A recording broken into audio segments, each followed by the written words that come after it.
अस्सलाम वालेकुम, कैसे हैं आप सब लोग। चलिए दोस्तों, लेके आ गया हूँ आप लोगों के लिए एक और ज़बरदस्त वीडियो। और आज आप लोगों को हमारा सेटअप थोड़ा चेंज लग रहा होगा। हम कहाँ पे आए इस वक्त मौजूद हैं, आप लोग यहाँ पे परेशान हो रहे होंगे। तो मैं इस वक्त अवैस भाई के घर आया हूँ और यूजुअली आप लोगों को हर हफ्ते या इतवार इस तरह की एक वीडियो देखने को मिलेगी। पहले क्या होता था, हम सिर्फ अनबॉक्सिंग करते थे अपने स्टूडियो के अंदर बैठ के और आप लोगों को सिर्फ मोबाइल्स की वीडियोज़ वगैरह प्रोवाइड करते थे, उनके लिंक्स प्रोवाइड करते थे। बट अब आपको हमारे चैनल पर काफ़ी ज़्यादा कंटेंट देखने को मिलने वाला है, जिसमें हम काफ़ी ज़्यादा टेक्नोलॉजीज़ की वीडियोज़ को एक्सप्लोर करने वाले हैं। और आज हम एक ऐसी टेक्नोलॉजी के ऊपर वीडियो बनाने आए हैं और आप लोगों को बताने वाले हैं कि कैसे आप लोग घर बैठे हुए अपने घर सोलर सिस्टम को इंस्टॉल कर सकते हैं और वापडा के बगैर बिजली को इस्तेमाल कर सकते हैं। बिजली का बिल दिए बगैर आप अपने घर के अंदर जो है ना पंखे, कूलर, एसी वगैरह चला सकते हैं। तो अवैस भाई ने अपने घर जो है ना ये पूरा एक सोलर सिस्टम का पूरा जो सेटअप है वो इंस्टॉल किया हुआ है। सबसे पहले इनसे पूछते हैं कि इन्होंने कितने वोल्ट का जो है ना सोलर सिस्टम इंस्टॉल किया हुआ है। अवैस भाई, कितने वोल्ट का सोलर सिस्टम? ये 600 वॉट का सिस्टम है, जिसके अच्छा। अंदर आप 3 पंखे या 4 लाइट्स इसके साथ चला सकते हैं इजीली, और एक नॉर्मल रेटिंग की बैटरी को भी आप इसमें चार्ज कर सकते हैं। अच्छा, सबसे पहले तो हमें ये बताएं कि आपने ये बता दिया कि आपने इतने वोल्ट का जो है ना सोलर सिस्टम लगाया हुआ है। अब हमारे जो व्यूवर्स हैं उनमें जो है ना कोई इतना किसी का इतना बजट नहीं होता कि यार वो इतना जो है महंगा वो सोलर सिस्टम कॉस्ट कर ले। तो सोलर सिस्टम के बारे में जो यहाँ पर लोगों के बाद में जो जहन में दिमाग में राय पाई जाती है ना, वो ये होता है कि यार जो सोलर सिस्टम होते हैं ना वो बहुत महंगे होते हैं, कि गवर्नमेंट ने इंस्टॉल किए हैं, 1,00,000-2,00,000 का लगाना पड़ता है। तो ये बताएं कि मिनिमम एक बंदा कितने से सोलर, कितना बजट हो गया वो सोलर को अपने घर लगा ले और एटलीस्ट कम से कम एक पंखा और एक लाइट चला ले। इसमें अगर आपने एक पंखा एक लाइट चलानी तो मिनिमम आपके एक पैनल भी काफ़ी होता है, लेकिन अगर आपका फ़ैन डीसी है। अच्छा, साथ ही मुझे ये बताएं कि आपने जो कहा एक पैनल, अब यहाँ पर जो पैनल आपको मैं दिखा रहा हूँ कितने वोल्ट की एक प्लेट है? ये वैसे 150 वॉट है लिखा है, इसके ऊपर 170 होता है, और ये अच्छा। चीप रेट्स के पैनल हैं इसमें, जिसको हर बंदा अफोर्ड कर सकता है। अच्छा, अब ये तो आपने बताया कि 150 वोट का, जिस पर 170 लिखा होता है। अब मुझे यहाँ पर आप एक और चीज़ बताएं कि इससे भी एक छोटे साइज़ के पैनल मिलते हैं। तो आप मुझे अब ये रेटिंग बता दें कि कितने वोट का पैनल एक बंदे को चाहिए जिससे वो एक पंखा और एक बल्ब एटलीस्ट अपने घर में चला सके। मिनिमम 150 वॉट का पैनल चाहिए, जिससे वो एक पंखा डीसी और एक लाइट चला सकता है। अच्छा, और वो जो छोटे पैनल्स होते हैं उनसे अगर कोई बंदा पंखा वगैरह चलाना चाहे? उससे पंखे चलेंगे, वो जो छोटी मोटर्स वाले होते हैं, यानी वो टॉय टाइप जो फ़ैन होते हैं उस तरह के चला सकते हैं, लेकिन आप उससे प्रॉपर जो फ़ैन होता है, सीलिंग फ़ैन है या दूसरे फ़ैन है हाई स्पीड, वो नहीं चल सकते। अच्छा, मुझे यहाँ पर एक चीज़ वो बता दें, वो जो छोटे से पैनल्स आप बता रहे होते हैं, यानी कि किसी का एक बजट नहीं है यार, कोई 2-3 हज़ार सिर्फ खर्च कर सकता है, तो वो कितने का आता है? और अगर वो एक बंदा जो गर्मी में रह रहा है वो बिल्कुल एक छोटा सा पंखा ही चलाना चाहता है यार, क्योंकि उसके घर में कुछ भी नहीं चल रहा, तो क्या वो उस पर चला सकता है? और उस पर चलाने का और इस पर चलाने का तरीका सेम है, ताकि हम दोनों ही को इकट्ठे लेके बात करें इस पर। देखें, सोलर पैनल जो है ना, चाहे छोटा हो या बड़ा हो, उनकी आउटपुट डीसी होती है। सही। उनके कनेक्शन और बेसिक सबकी सेम होती हैं। सिर्फ ये कि वो पैनल जो छोटे की आप बात कर रहे हैं उसकी डेफिनेटली पावर कम है, वो आपको मार्केट में मिल जाता है तकरीबन 1500, 2000, 2500 तक। तो उसके ऊपर आप छोटा फ़ैन और छोटी लाइट चला सकते हैं, लेकिन वो एक किसी चीज़ का परमानेंट सोल्यूशन नहीं है। उसके लिए आपको मिनिमम जो पैनल मार्केट में अवेलेबल हैं वो ये 150 वॉट वाले हैं। आपको ये पैनल रिक्वायर्ड होगा एक फ़ैन और एक लाइट के लिए। अच्छा, अब आपने बता दिया कि वो 2-3 हज़ार के लगते हैं, यानी कि अगर किसी का बजट नहीं है तो वो लगा सकता है, वो उससे भी पंखे वगैरह चला सकता है, इनके कहने का मतलब है।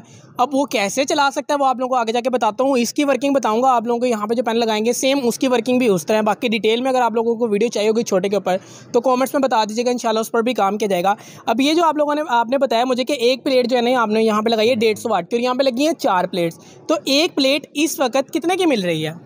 अभी क्योंकि पीक सीज़न है मार्केट में, इसका रेट वेरी कर रहा है 7500 से 8500 तक, यानी 8500 तक। लेकिन मैंने ये सर्दियों में परचेज़ की थी, तो मुझे ये 4500 से 5000 के राउंड अबाउट, यानी 5000 की मुझे एक पैनल ये मिला था। और सर्दियों में आपको पता है जब सीज़न नहीं होता चीज़ें सस्ती होती हैं, तो इस वजह से मैंने ये सर्दियों में ही चीज़ें परचेज़ की थी। अच्छा, सही हो गया। अच्छा, इसमें अब ये बताएं कि कोई क्वालिटी वगैरह भी होती है ओरिजिनल लोकल, जैसे मोबाइल्स वगैरह होते हैं, तो या कोई और भी कोई मोबाइल्स की असल में मेरी फील्ड है टेक्नोलॉजी रिलेटेड, तो मोबाइल के बारे में ज़्यादा हाउ ना है कि जैसे एक बंदा चार्जर लेता है तो उसके अंदर भी एक कॉपी आती है, फर्स्ट कॉपी आती है, सेकंड कॉपी आती है, तो इस तरह इसमें भी कोई इस तरह की जालसाजी वगैरह है, ताकि एक यूज़र जब कोई चीज़ लेने जा रहा है तो एटलीस्ट उसको पता तो हो कि वो ऑथेंटिक चीज़ बाय करेगी ना, 7,000 रुपये की जो उसकी ओरिजिनल प्राइस है उसमें मार्केट वाले उसको चूना लगा के कोई 2 नंबर चीज़ पकड़ा दें। सबसे पहले तो इसके अंदर टाइप्स होती हैं। एक टाइप होती है मोनो, दूसरी टाइप होती है इसमें एक पॉली टाइप। तो ये डिपेंड करता है कि आपका वेदर कैसा है, एम्बिएंट कंडीशन क्या है, यानी जो भी आपके मौसम की कंडीशन क्या है, उस हिसाब से इसको डिसाइड किया जाता है। उसके अलावा इसमें क्लासेस हैं, क्लास ए का पैनल होता है, क्लास बी का पैनल होता है। लेकिन आपको एक पते की बात ये बता देता हूँ कि सारे सेल्स चाइना से इंपोर्ट होते हैं, असेंबल पाकिस्तान में होते हैं। ऑलमोस्ट क्वालिटी सबकी सेम है, नाम बदल बदल के बेच रहे हैं, कोई किसी नाम से बेच रहा है, कोई किसी नाम से बेच रहा है।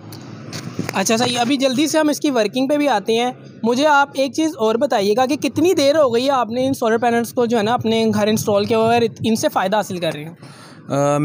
मुझे तकरीबन 3 साल हो गए हैं ये मैंने लगाया हुआ है। और जो इसके पावर स्टार्टिंग में थी, जो करंट या वोल्टेज इसके आज भी सेम है, कोई इसमें डेफिशिएंसी मैंने फेस नहीं की। तो 3 साल में अभी तक कोई मुझे डेफिशिएंसी इसमें नहीं अच्छा मिली। सही, अभी तो आपका तजुर्बा इसके साथ 3 साल का है। वैसे इसकी मुद्दत कितनी बताई जाती है, यानी कि अब एक यूज़र ने इन्वेस्टमेंट कर दी है तो कितने साल तक वो इस एक प्लेट से फ़ायदा हासिल कर सकता है? इसकी जो मार्केट वारंटी मिलती है आपको मिनिमम 5 इयर्स मिलती है और मैक्सिमम 25 इयर्स तक मिलती है। तो एक पैनल की जो लाइफ है वो मिनिमम अगर आप एवरेज भी काउंट करें, कैलकुलेट करें तो 15 साल है। सही, तो यानी कि मेरे ख्याल से अगर 5 साल इनके मुताबिक कंपनी की वारंटी दी जाती है और आप लगा लें कि खुदा ना खास्ता 5 साल बाद भी आपकी प्लेट ख़राब हो जाती है, तो मेरे ख्याल से 5 से 7 हज़ार के अंदर आपको एक प्लेट मिल रही है और 5 साल भी अगर आपके निकाल देती है, it's not a big deal. तो ये काफ़ी अच्छी एक डील है आप लोगों के लिए। तो आप 5 साल बाद दोबारा भी एक नई प्लेट ला सकते हैं, पर मोस्टली केसेस में ऐसा होता है कि ये ख़राब नहीं होती, क्योंकि 5 साल की तो कंपनी ने वारंटी दिया है। इसका मतलब इसका जो लाइफ टाइम पीरियड है वो थोड़ा ज़्यादा है। तो अब आप मुझे ये बताएं कि इन चारों जो पैनल्स हैं आपने इनको कैसे सेट किया? किसी के पास 1 पैनल है, 2 पैनल है, तो वो कैसे खुद अपने घर के अंदर एक पैनल ख़रीद के लाता है और उसको क्या जो है ना सेटिंग वगैरह इसकी करनी पड़ती है? इसके साथ साथ क्या क्या रिक्वायरमेंट्स होती हैं कि एक पैनल के साथ उसको क्या क्या लगाना पड़ेगा जिससे वो जो है घर के अंदर अपनी बिजली का जो उसका सोर्स है, जैसे घर में पंखा वगैरह लगा हुआ है तो वो उसको चलाना चाहता था, वो कैसा चला लेगा, या इसके अलावा उसका घर वाला पंखा नहीं चलता तो उसको कोई एक्स्ट्रा कोई चीज़ बाय करनी पड़ेगी। तो उसकी सारी चीज़ों के बारे में थोड़ी डिटेल में गाइड दें और फिर इसकी वर्किंग बताएं कि कैसे आपने जो है ना इसको सेट किया हुआ है। इसमें आपको एक तो पैनल के साथ स्टैंड चाहिए होता है जिसके ऊपर आपने पैनल को फिक्स करना है और वो स्टैंड ग्राउंड पे फिक्स हो जाता है। ये आप देख सकते हैं कि ये जो इन्होंने स्टैंड्स लगाए हुए हैं, ये आपको नज़र आ रहे होंगे स्क्रीन पर कि कैसे आपको बॉटम डाउन साइड्स की तरफ से भी दिखा रहे हैं कि ये स्टैंड को लगाया हुआ है। और अब मुझे ये बताएं कि ये जो स्टैंड है कि आपने अपनी मर्जी से लगा दिए, किसी भी डायरेक्शन के अंदर लगाए जा सकते हैं स्टैंड? नहीं, इसको डायरेक्शन का ख़ास ख्याल रखना पड़ता है। इसको ना साउथ वेस्ट की तरफ लगाते हैं, यानी साउथ की तरफ इसकी, जनूब की तरफ इसकी डायरेक्शन, और थोड़ा सा टिल्ट इसका हो मगरिब की तरफ, तो उससे ये इसकी एफिशिएंसी बेहतर होती है। और उसके अलावा इनकी हाइट को भी देखना होता है कि कितने आपने एंगल के ऊपर इसको रखना है। आपको ज़्यादा कैलकुलेशन करने की ज़रूरत नहीं है क्योंकि मैंने भी कैलकुलेशन नहीं की है, लेकिन एक आइडिया के मुताबिक मैंने अपने एम्पेयर मीटर से देखा, जहाँ मुझे मैक्सिमम एम्पेयर मिले वहाँ मैंने इसके बोल्ट टाइट कर दिए। आई थिंक आपने ये तकरीबन जो मुझे लग रहा है कि 45 के डिग्री के एंगल के ऊपर अगर ये हम लगे, क्योंकि 90 डिग्री का स्टेट होता है, तकरीबन 45 डिग्री के एंगल पर मुझे लग रहा है कि आपने इनकी पैनल की एडजस्टमेंट किया। खैर इसमें आपकी कैलकुलेशन की ज़रूरत नहीं है, आपने अपने देख लेना हिसाब से कि आपको क्या लगता है कि धूप की डायरेक्शन कहाँ पर डायरेक्ट टॉप के ऊपर आपके पास आ रही है। और एक चीज़ मुझे ये बताइएगा कि पैनल्स को लगाने की बेहतरीन लोकेशन क्या है, यानी कि किस जगह बंदा अपनी छत के ऊपर पैनल्स लगाए? जहाँ पर आपके मैक्सिमम धूप आ रही है, सनलाइट का सही। एक्सपोजर जहाँ पे सबसे ज़्यादा हो, वहाँ पर आप पैनल्स लगाएं। और ये भी ख्याल करें कि ये ना हो कि जैसे जैसे सूरज गरूब हो रहा है या सूरज निकल रहा है तो इसके ऊपर कोई साया ना आए, क्योंकि अगर किसी एक सेल के ऊपर भी साया आ जाता है तो ऑलमोस्ट पूरी प्लेट उस टाइम डेड ही हुई होती है। तो ये चीज़ इसमें होती है। सही। अच्छा, अब आपने देखा यहाँ पे यूज़र्स काफ़ी ज़्यादा ये गलती करते हैं, लोग जो पैनल्स खरीद के रहते हैं ना अपने घरों के नुक्करों में लगा रहे होते हैं, या जहाँ दीवार वगैरह होती है ना उधर लगा रहे होते हैं ना, तो उससे ये होता है कि दीवार का सारा साया इसके ऊपर आ रहा होता है, सूरज की रोशनी आती नहीं है, वो रिफ्लेक्ट होकर सारा साया आ रहा था, और जिसकी वजह से आपको वो पूरे पीक वोल्टेज ही नहीं मिल पा रहे होते। वोल्टेज का भी आप लोगों को जाके दिखाऊंगा कि कैसे आप लोग चेक कर सकते हैं आपकी एक प्लेट जो है, कि जितनी प्लेट्स आपने लगाई हैं टोटल कितना आप लोगों को जो है ना यहाँ पे एम्पेयर आ रहा है, कितना वोल्टेज आप लोगों को आ रहा है। तो इस चीज़ का खास ख्याल रखिएगा। और दूसरा, बाकायदगी से अपनी प्लेटों को साफ़ कर लिया करें। जब बारिश वगैरह होती है तो यहाँ पर यूजुअली क्या होता है कि धब्बे वगैरह आ जाते हैं, निशान वगैरह आ जाते हैं, जिससे करंट ड्रॉप होता है, आपके वोल्टेज ड्रॉप होते हैं, और उससे भी आपकी जो एक्चुअल पीक पावर होती है प्लेट की वो आप लोगों को मिलती नहीं है और आप लोग फ़ायदा नहीं उठा रहे। तो आप लोगों को लग रहा होता है कि भाई लगता है पैनल की मुद्दत ख़त्म हो गई है। तो इन चीज़ों को रेगुलरली अगर आप लोगों ने एक चीज़ ली है तो उनको रेगुलरली उसकी केयर करेंगे तो तभी उसका आप लोगों को बेस्ट बेनिफिट मिलेगा, आप लोग तभी उससे भरपूर फ़ायदा उठा सकेंगे। तो आई थिंक बातें काफ़ी ज़्यादा हो चुकी हुई हैं। इसके अलावा जितने मुझे लग रहा था कि एक यूज़र के एक बंदे के सवालात होते हैं, उसके मुताबिक मैंने सारे आपसे सवालात कर लिए हैं। फर्दर कनेक्शन से लेके मेरे कुछ सवालात हैं जो कि मैं आप लोगों से बताऊँगा। और ऐड करना चाहता हूँ। मैंने सिस्टम इंस्टॉल किए हैं अपने, मेरे अजीज़ हैं उनके घर पे 3.2 किलोवाट का अच्छा। सिस्टम इंस्टॉल किया है। तो अगर दोस्त, जैसे मैंने अपने चैनल पे भी कहा था, तो उस पे मुझे दोस्तों ने नहीं रिस्पॉन्ड किया इस चीज़ के बारे में। तो अगर आप लोग उसको देखना चाहते हैं तो वो उस सिस्टम के बारे में भी इंशाल्लाह आपको कंप्लीट रिव्यू देंगे, उसकी इंस्टॉलेशन के बारे में बताएंगे। लेकिन अभी जो हमारे ये मोहसिन भाई हैं, इनका ये फोकस था कि वो सिस्टम के बारे में बताएं कि जिसको हर कोई अफोर्ड कर ले, हर किसी के दस्तरस में हो। इसमें ये ना हो कि लाखों रुपए की कोई बात हो या बहुत ज़्यादा पैसे रिक्वायर्ड हों। तो चंद पैसों में जो सिस्टम हम इंस्टॉल कर सकते हैं, गर्मियाँ निकाल सकते हैं, उसके बारे में ये रिव्यू। बिल्कुल, मेरा इनिशिएटिव मोटिव ही यही था और मैं आउटडोर की वीडियोज़ इसलिए बना रहा हूँ कि आप लोगों को बेनिफिट प्रोवाइड किया जाए, यानी कि सस्ती चीज़ आप लोगों को प्रोवाइड की जाए। जैसे आजकल गर्मी का ज़ोर काफ़ी तेज़ी से पड़ रहा है और लोड शेडिंग आजकल पाकिस्तान के मुख्तलिफ बेशतर इलाकों के अंदर हो रही है। तो कैसे आप लोग इस लोड शेडिंग को से बचें और कैसे बिजली का निज़ाम अपने हाथों में कर लें आप लोग। जैसे एक नेचुरल सूरज की सनलाइट है, डायरेक्ट आप उससे इस प्लेट की मदद से जब बिजली प्रोड्यूस कर सकते हैं, तो आप ऐसा क्यों नहीं कर रहे जब आपको तरीका पता है। तो ऐसे लिए मैं इसलिए अवैस भाई के पास आया था कि इनको इसके बारे में काफ़ी ज़्यादा नॉलेज है, तो मैं भी इनसे थोड़ी बहुत नॉलेज लूँ और आप लोगों के साथ भी शेयर करूँ। मेरा ये जो चैनल है इसका मेन मकसद ही है कि आप लोगों को नॉलेज फराहम की जाए, तो आप लोगों को बताया जाए कि कैसे जो है ना आप लोग टेक्नोलॉजी से रिलेटेड आगाह हो जाए और कैसे सोलर सिस्टम जो है ना वो वर्किंग करते हैं और अपने घर आप लोग इसको सेटअप को जो है ना इंस्टॉल कर सकते हैं। तो अगर बड़ा वगैरह सेटअप भी लगाना चाहते हैं तो इंशाल्लाह इनसे हम फिर इनको थोड़ी बहुत ज़हमत देंगे और इनसे जो है ना कॉन्टैक्ट करेंगे और आप लोगों को बड़े सिस्टम के ऊपर बताएंगे कैसे आप लोग जो है ना एसीज़ वगैरह को चलाना चाहते हैं तो उसके लिए क्या सिस्टम होता है। ये एसी के अलावा आप मल्टीपल कुछ और चीज़ें चलाना चाहते हैं या अपने पूरे घर को सोलर के ऊपर करना चाहते हैं तो उसके बारे में भी वीडियोज़ लेंगे।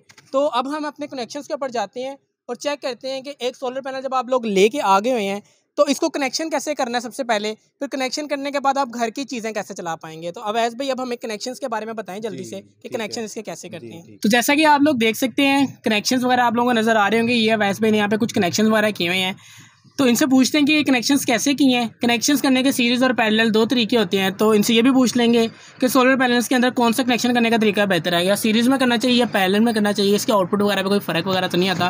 तो अब भी ज़रा जल्दी से जो है ना हमें एक ओवरव्यू दे दें कि कैसे जो है ना कनेक्शंस करने होते हैं। एक पैनल का कनेक्शन तो करना ज़रा सिंपल होगा कि दो तारें नीचे जा रही हैं, पर अगर जो दो पैनल्स आपस में मिलाने हैं, किसी ने दो पैनल्स के आउटपुट को सेम करना है, करंट लेना है उससे, तो उसके कनेक्शंस के बारे में ज़रा गाइड कर दें और पहले सिंगल के बारे में बता दें जल्दी से और फिर जो है ना डबल के बारे में बता दिएगा, क्योंकि ट्रिपल वगैरह आगे सोन उस तरह ही जुड़ते रहेंगे।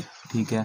अब आपको पता है हर पैनल से दो तारें निकल रही होती हैं, एक पॉजिटिव होती है एक नेगेटिव होती है जी। अब ये आपको डीसी का इसमें पता ही है, आप पॉजिटिव नेगेटिव वायर से आउटपुट ले लेते हैं। अच्छा, डीसी के बारे में भी ज़रा लोगों को बता दें। अब लोग मुख्तलिफ किस्म कहते हैं, मैं जानता हूँ लोगों को पता है डीसी जैसे कि डायरेक्ट करंट और एसी अल्टरनेटिव करंट। तो इसको ज़रा उर्दू आसान ज़ुबान में बताएं कि डायरेक्ट करंट क्या होता है और अल्टरनेटिव करंट क्या होता है। ज़रा देखिए, हमारे जितने भी चीज़ें वापडा के ऊपर चल रही हैं वो एसी करंट है, और बैटरी से जो हमें करंट मिलती है वो डायरेक्ट करंट होती है जिसको डीसी कहते हैं। सही। अब ये जो सोलर है इससे अब कौन सा करंट आएगा हमें? इससे डीसी करंट मिलता है हमें, क्योंकि ये वापडा से नहीं आ रहा और हम यही चाहते हैं कि हमें वापडा के ऊपर रिले नहीं करना, हमने अपनी बिजली खुद प्रोड्यूस करनी है ताकि वापडा से हमारा सरोकार न रहे, कभी भी वो लाइट भेज देते हैं। तो दैट्स वाई मैं आप लोगों को आज की वीडियो प्रोवाइड कर रहा हूँ।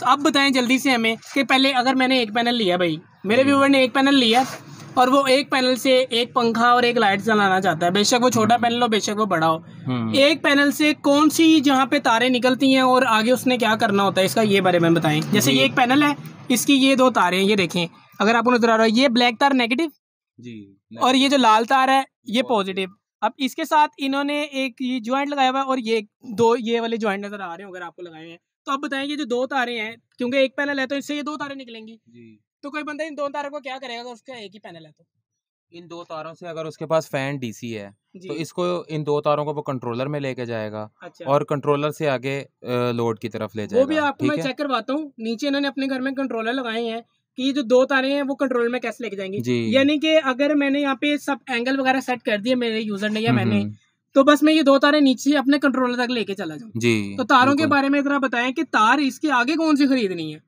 ये डेक वाली तार खरीदनी है, कौन सी तार खरीदनी है? देखें, अगर तो आपकी तार का साइज बहुत मतलब छोटा है, आपने पैनल रखे हैं और तकरीबन 5-6 फीट के बाद आप आगे लोड लगा लेते हैं, फिर तो आप इसी तरह की तार खरीद लें। ये 4 mm की तार होती है, आप ये वाली ले लें। लेकिन अब जैसे मैंने अपने घर पे लगाया हुआ, मेरे तो नीचे तक डिस्टेंस ही बहुत ज़्यादा है, तकरीबन 60 फीट का डिस्टेंस है छत पे लगाया हुआ है, तो उसके लिए तार हैवी गेज की चाहिए होती है। तो और इसमें मोहसिन बात इस तरह से है कि अब यहाँ पे कंट्रोलर पे भी डिपेंड करता है आप कौन सा कंट्रोलर यूज़ करते हैं। मार्केट में कंट्रोलर डिफरेंट किस्म के अवेलेबल हैं और वो आपने अपनी रिक्वायरमेंट के हिसाब से लेने हैं कंट्रोलर। जैसे मिसाल के तौर पे कुछ कंट्रोलर हैं उनके साथ बैटरी लगाने की ज़रूरत नहीं पड़ती, लेकिन अगर लोगों को रात में भी बैकअप चाहिए फिर उनको बैटरी वाला कंट्रोलर लेना चाहिए। और ये भी मज़े की बात है, जिनके साथ बैटरी नहीं लगती उनके साथ बैटरी भी लगा सकते हैं आप, उसमें कोई ऐसी मसला नहीं है। वो कंट्रोलर्स आपको अभी नीचे दिखा भी देते हैं कौन कौन से मेरे पास पड़े हैं, तो लोगों के ताकि समझ में आ जाए किस तरह की चीज़ें। और इसमें ये मैं आपको बताऊं, अब यहाँ पर मैंने 4 पैनल्स हैं, तो 2 पैनल्स को सीरीज में कनेक्ट किया हुआ है और बाकी के 2 को भी सीरीज में कनेक्ट किया हुआ है, और उनकी आउटपुट को मैं कॉमन एक इस कनेक्टर के अंदर ला के यहाँ से मैंने 2 तारें निकाल ली जो मेरे नीचे कंट्रोलर। अच्छा, मुझे ये बताएं कि आप कह रहे हैं मैंने सीरीज के अंदर कनेक्ट किया है जी, आपने इसको पैरेलल में क्यों नहीं किया?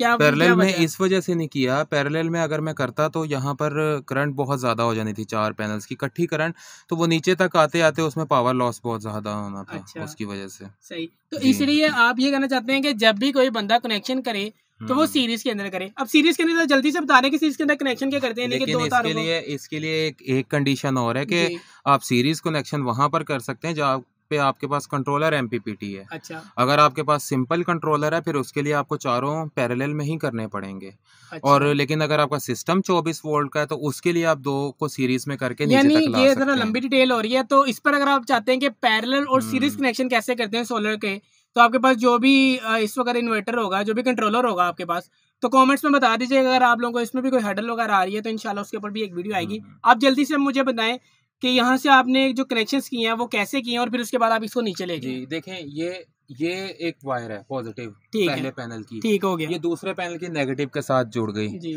और अब दूसरे पैनल से पॉजिटिव और पहले पैनल से नेगेटिव, इनको मैं नीचे ले गया। अच्छा। इसी तरह बाकी 2 उनके साथ भी मैंने यही किया, सीरीज में जोड़ के उनकी आउटपुट को इसमें ले आया, यानी 2-2 की मैंने स्टिंग बनाई है इसके अंदर, और जो स्टिंग बनी उनको मैंने पैरेलल में कनेक्ट करके यहाँ से 2 तारों के जरिए मैं आउटपुट को नीचे ले गया। अच्छा सही, यानी कि अब ऊपर का काम इतना ही था जितने हमने एक्सप्लेन कर दिया। हाँ, अब नीचे चलते हैं और बताते हैं कि इनको नीचे ये जो तारे जा रही है कंट्रोलर के अंदर जा रही हैं, आपने बताया, ठीक है, वो कंट्रोलर आप लोगों को दिखाते हैं। फिर उस कंट्रोलर के बाद आगे क्या करना है वो भी आपको नीचे जाके पता चलेगा जी। वोल्टेज को देखना चाहते हैं आप, इस वक्त इसके वोल्टेज अभी शो हो जाएंगे हमें? हाँ जी, हो जाएंगे जी। ये भी दिखाएं जरा हमारे व्यूअर्स को, ये इसको पकड़िएगा जरा जी।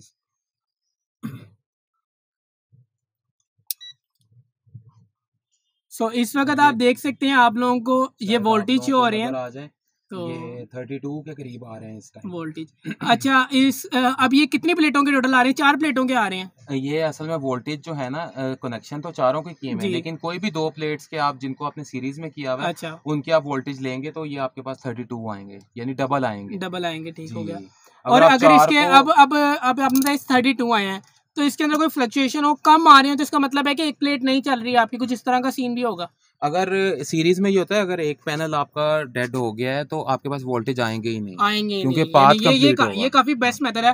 पैरेलल में ये होता है कि एक प्लेट नहीं चल रही तो दूसरी तो चल रही होगी आपकी, हाँ। उसने आपने कनेक्शन ज्यादा लगे हैं। बट सीरीज में एक बेस्ट तरीका ये है कि भाई अगर आपने एक प्लेट लगाई है और उसका जब सीरीज में दूसरे के साथ कनेक्शन किया है और वो तो चल ही नहीं रही है, आपको पता है कैसे चलेगा कि वो नहीं चल रही? अगर आपका वोल्ट मीटर नहीं है या आपने वोल्ट चेक नहीं किया तो उसका बेहतर तरीका इन्होंने बताया कि आपकी दोनों प्लेटें ही नहीं चलेंगी। तो आप लोगों ने ये नहीं समझना कि प्लेट खराब हो गई, अपने कनेक्शंस को चेक कर लेना है कि कनेक्शंस के अंदर तो नहीं कोई इशू। तो अब हम मेरे ख्याल से हमें नीचे चलना चाहिए और नीचे जाके इनको बताते हैं बेहतर से कि कैसे जो है ना आप अपनी तारों को नीचे जाके कंट्रोलर के अंदर सेट कर सकते हैं। तो आप लोगों ने देखा ऊपर कि कैसे अवैस भाई ने अपने सोलर पैनल के कनेक्शन वगैरह किए हुए थे और आप लोगों को कनेक्शंस करना भी सिखा दिए, सब कुछ आप लोगों को बता दिया। पर अब मेन बात ये कि जो कनेक्शंस आप लोगों ने कर दी और तारे जो आप लोग अपने नीचे घर के अंदर लेके आ रहे हैं, उन तारों का आपने क्या करना है? उन तारों को वैसे मैंने कहा था कि कंट्रोलर के अंदर लगाना है, तो पूछते हैं इन्होंने कि कंट्रोलर इन्होंने अपना कहाँ लगाया और कैसे कंट्रोलर के अंदर फर्दर आगे कनेक्शन किए और कंट्रोलर से फिर आगे आउटपुट कैसे लिए। तो वैसे भी बताएं आपने अपना कंट्रोलर कहाँ पे लगाया है? जी, ये कंट्रोलर लगा हुआ है। अच्छा, ये असल में इन्वर्टर है, इसके अंदर बिल्ट इन कंट्रोलर भी है और वापडा से भी ये चार्जिंग करता है। ठीक है,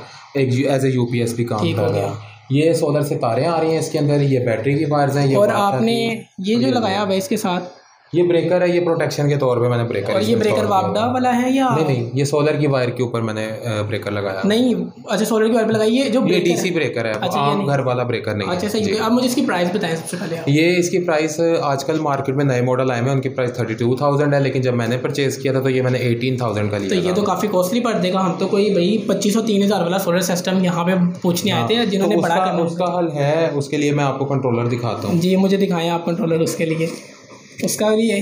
तो उसके लिए आपको मैं एक दूसरा कंट्रोलर दिखाता हूँ। वैसे भी वो कंट्रोलर लेने गए हैं, वो कंट्रोलर की कॉस्ट जो है तकरीबन 1000 है। 1000 से कम में, उसके एम्पेयर पे डिपेंड करता है कि आप कौन सा कंट्रोलर यूज़ कर रहे हैं। तो जी दिखाएं कौन सा कंट्रोलर है। ये वाला कंट्रोलर है। अच्छा, इसके साथ आप इसमें बैटरी लगाते हैं सबसे पहले, फिर इसमें सोलर के कनेक्शन करते हैं और यहाँ से आप डीसी लोड आउटपुट पे ले सकते हैं। अच्छा, तो यहाँ मैं स्क्रीन पर दिखा भी दूंगा आपको। यहाँ पे कनेक्शन वगैरह देख सकते हैं कि इसके अंदर 2 तारें आपकी सोलर से आ रही हैं प्लस माइनस की, 2 बैटरी की आपकी आ गई प्लस माइनस की, और 2 ही आपकी लोड की प्लस माइनस की तार आ गई। तो ये तो हो गया ठीक। इसकी प्राइस तकरीबन मैं बता रहा था कि 1000 के अंदर ही मिलता है। ठीक हो गया। अच्छा, अगर ये कंट्रोलर है, अब इसके साथ अगर हमने बैटरी चार्ज नहीं करनी, डायरेक्ट चलाना है तो क्या होगा? उसके लिए एक अलग से कंट्रोलर मिलते हैं, वो आपको मैं दिखा भी देता हूँ अभी। तो वो मैं स्क्रीन पर चला रही हूँ, आप लोग देख सकते हैं। अब ये जो कंट्रोलर मैं स्क्रीन पर दिखा रहा हूँ, ये क्या काम करता है जो है? इसमें बैटरी के बगैर भी ये काम करता है। इसमें जैसा आपने सोलर की इनपुट दी, आगे आउटपुट ले ली, और ये 14.12 वोल्ट पे आपको आउटपुट देता रहेगा। अच्छा। और डायरेक्ट आप जब तक सूरज की रोशनी आप लोड चला सकते हैं। अच्छा सही हो गया। अब मुझे ये बताएं कि मैंने किए जो आपके कंट्रोलर का, ये तो बहुत महंगा है। ये तो वही लोग लेंगे जिन्होंने जो है ना यूपीएस की तरह इसको काम करना। आपने बताया कि वापडा के थ्रू डायरेक्ट बैटरी भी चार्ज कर देते हैं अगर आपकी सोलर की बैटरी की चार्ज नहीं हुई थी। और ये जो है तब तक चार्ज करेगा जब तक सूरज निकला हुआ है। इसने सोलर को चार्ज कर दिया और बाद में जब आपका दिल करे आउटपुट ले सकते हैं और बंद कर सकते हैं। इसके ऊपर कुछ बटन वगैरह भी इसके ऊपर मेंशन किए होंगे, उनके ऊपर फर्दर कभी किसी और डिटेल में बात करेंगे। अब मुझे आप वैसे में ये बताएं कि अगर मैं घर का पंखा चलाना चाहता हूँ, ये 220 वाला, ये तो 12 वोल्ट पे चला रहा है जी। अगर मैं घर का 220 जो मेरे पास मौजूद है, मैं वो चलाना चाहता हूँ, मैं वो कैसे चलाऊंगा? उसके लिए मार्केट में बहुत ही सस्ते इन्वर्टर मौजूद हैं चाइना के। अच्छा। वो तकरीबन 1500-1600 तक आपको 1000 में भी अवेलेबल हैं, तो आप उसके साथ चला सकते हैं। चलिए सही। उसके बारे में किसी और दिन आपसे डिटेल लेंगे, क्योंकि ये वीडियो काफ़ी लेंथी हो गई है, तो इसमें सारी चीज़ें कवर नहीं हो सकती। आई थिंक आप वीडियो को ख़त्म करना चाहिए। फर्दर कोई भी क्यूरी हो, कोई भी मसला हो, इस वीडियो के कमेंट सेक्शन के अंदर कमेंट करके पूछ सकते हैं। इसके अलावा अवैस भाई के चैनल का लिंक मैं फर्स्ट कमेंट के अंदर दे रहा हूँ। इनका भी चैनल है सोलर के ऊपर, मेरे से भी काफ़ी ज़्यादा डिटेल के अंदर पर इन्होंने वीडियोस बनाई हैं, और 8 से 9 मिनट की वीडियोस होती हैं, और हर चीज़ के ऊपर अलग-अलग वीडियोस हैं। पैरेलल कनेक्शन के ऊपर अलग, एमपीडीटी कन्वर्टर के ऊपर अलग। तो जाएँ और वो जाके भी ज़रूर चेकआउट करें, आप लोगों को काफ़ी ज़्यादा फ़ायदा होने वाला है। अगर आप लोगों को फर्दर कोई और भी क्वेरी हो या किसी और सोलर के सिस्टम के ऊपर वीडियो चाहिए, तो वो भी मुझे कमेंट सेक्शन में बता दीजिएगा। और अगर आप लोग इन तीनों कंट्रोलर्स के बगैर भी अपनी जो है ना 220 के अलावा 12 वोल्ट वाली चीज़ें चलाना चाहते हैं, पंखे वगैरह, तो वो आप चला सकते हैं। ऐसे ही ना भी चला सकते हैं। उसके लिए फिर अलग वीडियो में हम डिस्कस करेंगे। उसका आपको कवर भी देता चलूँगा। अगर आप चलाएंगे तो सिर्फ ये होगा कि जब आप चलाएंगे ना, तो जो सूरज की रोशनी तेज़ होगी, पंखा तेज़ घूमेगा। जो सूरज की रोशनी शाम होते जा रही है, सूरज की रोशनी कम हो रही है, तो पंखा आहिस्ता आहिस्ता जो है ना वो लोड अपना कम करता जाएगा। करंट की वेरिएशंस कम हो रही हैं, वोल्टेज कम मिल रही है, तो इसलिए पंखा आप लोगों का आहिस्ता चलेगा। तो इसके बारे में किसी और वीडियो में डिटेल में बात करेंगे। अगर आप लोगों को ये वीडियो पसंद है, ये वीडियो को लाइक कीजिएगा, चैनल पर नए चैनल को सब्सक्राइब कीजिएगा। मुझे मैं हूँ उसने कोई, तब तक के लिए अल्लाह हाफिज़।